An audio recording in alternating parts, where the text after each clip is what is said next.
You play for your country, it means everything. It's a difference. You don't need to be paid for your country. You basically, for me, if you sing the national anthem every single time, it's sort of like, especially in a World Cup, it was a tear in my eye. You know, because it just, that's the I'll do fire of, I BBC suppose, Two.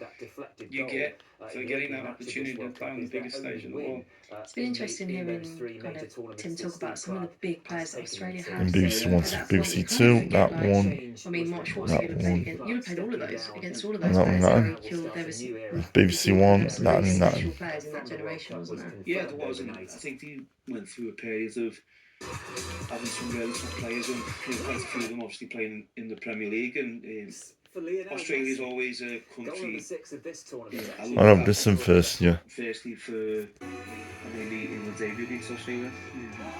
Didn't like the result.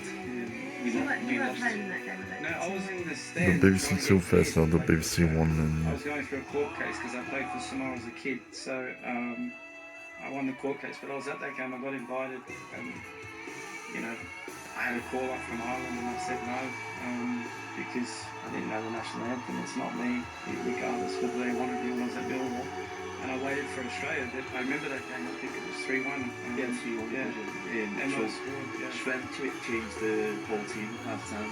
So I come on at half time, and our team in the second half drew 1-1. Good to see the first half was 2-0.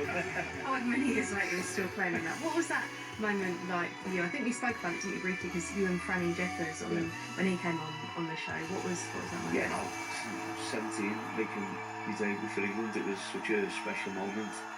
And obviously the result weren't great, but just a proud moment, yeah, to play for the country. Loved it, wanted more of it, and then thankfully I wanted to play another 119 times. So at that point, did you know anything of a Wayne Rooney? You heard whispers and noises, but you could see his ability as a player whenever you've seen glimpses. And did that year you played for Everton as well, right? Yeah.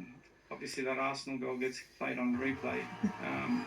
So you knew the ability. It was just whether or not when he was going to get unleashed to the World Cup league, and that was really clever from England to bring him on. I was going to ask, with that Australian team, do you sometimes think about where it was that allowed there to be so many great Australian players at that moment in time, which probably isn't happening as much now?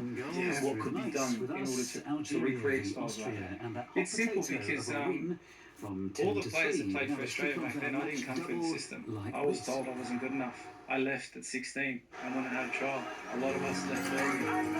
And it was sort of like the AIS, which is the equivalent of like an academy that you have here for England. But it's pathways. Like, you know, now I'm the Chief Sports Officer of the Aspire Academy. I help to write curriculums, I help to write methodologies and programs. And it's really important you invest in grassroots. It's really important.